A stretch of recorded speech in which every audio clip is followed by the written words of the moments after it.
Good morning. I'm Brett, and welcome to my backyard. For those who have been following along, this week we are devoting most of our videos to onions.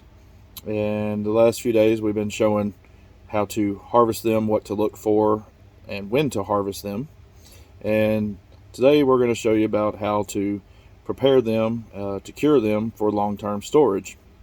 This will allow you to have onions for the next several months at least to come. Some of them may even last longer doing it this method. And so this is an old tried and true method. I'll just show you what I've got going on today. What I have done is I have taken some 1/2 inch hardware cloth. You can see the spacing here. And what this is going to do is I've just taken some boards here and I've raised it up to where, see my hand flow through here. We got good airflow underneath, good airflow on top, and we're going to be laying our onions on top of this. Now, if you don't have any hardware cloth, you can get some at just about any hardware store, maybe even some feed stores around the area may have it. Several different wires you could use. You don't have to use this. Just want to make sure that the holes in the wire are not too large that the onions are falling through. That's the biggest thing. That you want them to rest on there, not roll around and everything, and be able to get the airflow.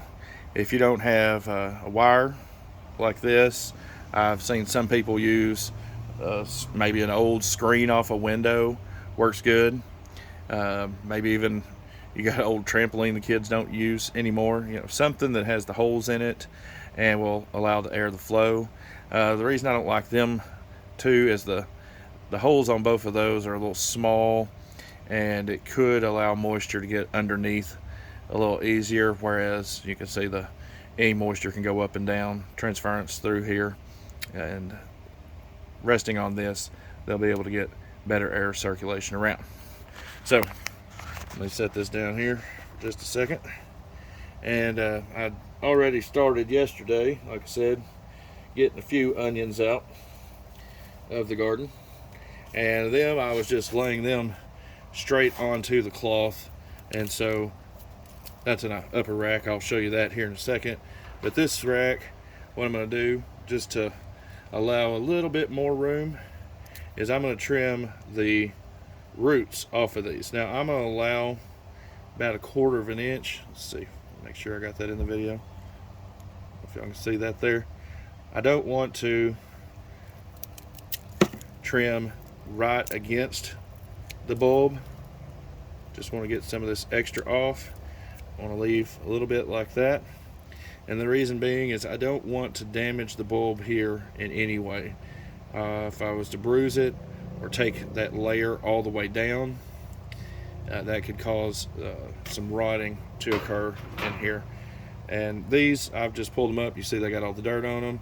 If you want to, some people may brush it. You could use a little sponge or something to do this if you like. If you'd like to get some of the dirt off. But I wouldn't get into washing these at this time. I'd leave most of that on, leave most of that paper shell on there, and then when we go to use them, that's when we'll peel that layer off and they'll be perfectly clean underneath. Okay, so that's all I'm going to do. I'm going to leave the greens on, and the reason I'm leaving the greens on these is mostly just to hold them in place. If you wanted to trim the green onions off, leave at least 2 inches of the stem here. Once again, as that dries back, you don't want to get down and damage that bulb, and getting it too close in there, it could cause the onion to rot from this side. But like I said, I'm going to leave the stems on to hold them in place. I'm just going to lay them here on the rack, as you can see. And that green part will hold them in place there. Now, let me lay this down for a second so I can trim just a couple to show you how I'm laying them in here. And I always start with my bigger onions, so as you're pulling them, if you want to go ahead and separate them to where your bigger onions are on one side and your smaller onions are in the middle, so you can fill in. That would be a good idea. So you'll notice this is a little bit smaller onion here. Get that trimmed up nice. All right. Sorry for a lot of movement in this video here, but so I've got 2 of them already laying up there. I'm just going to take the third one here, lay it in place here. What I'm going to show y'all is I want to leave a little bit of space. See there, leaving a little bit of space so air circulation can get around. I do not want the bulbs touching. Bulbs touching won't allow the air to go around it as easily, which will lead to the rotting, which is against what we're trying to do here.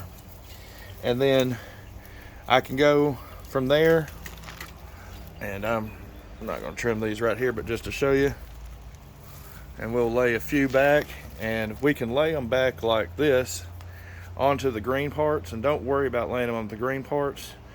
There's air going to circulate around them just fine that way, and we're actually going to rotate them.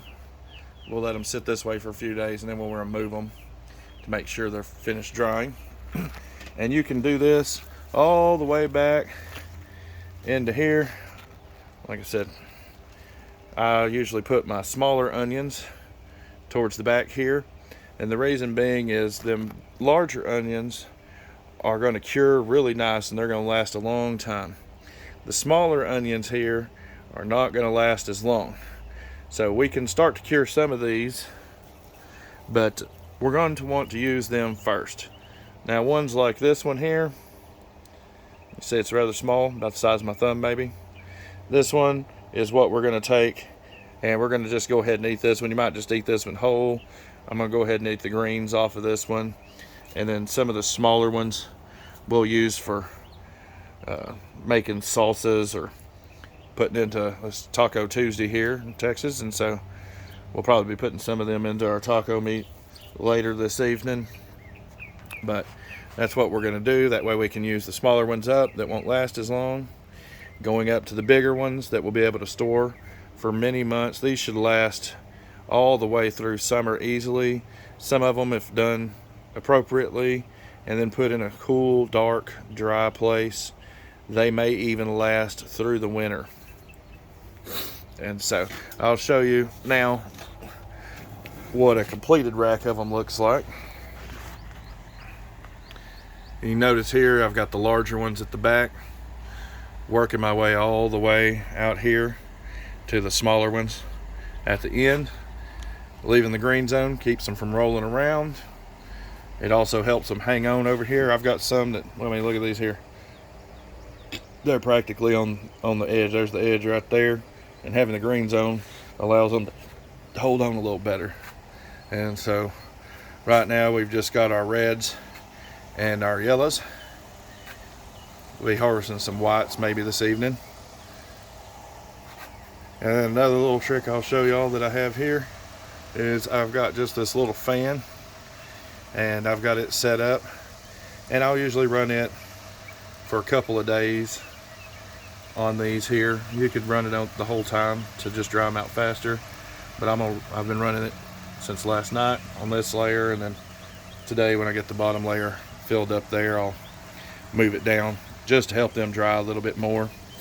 And then, like I said, once we go along, I'll come back, and if you want to rotate them over like so, just to make sure all sides of them are getting nice and dry. This process usually take at least 10 days, depending on your humidity. It could take up to a month or more if you've got a very high humid area, but at least 10 days. We'll just check them. We're going to come back, we'll trim the greens off, we'll show you that later, and check and make sure that they're dried correctly before we put them into storage inside. Hope y'all enjoyed that video today. If y'all have any questions about onions or any backyard gardening projects, be sure and put them down below. If you haven't yet, please like and subscribe and share this video. As always, that helps and we appreciate it. Catch y'all next time.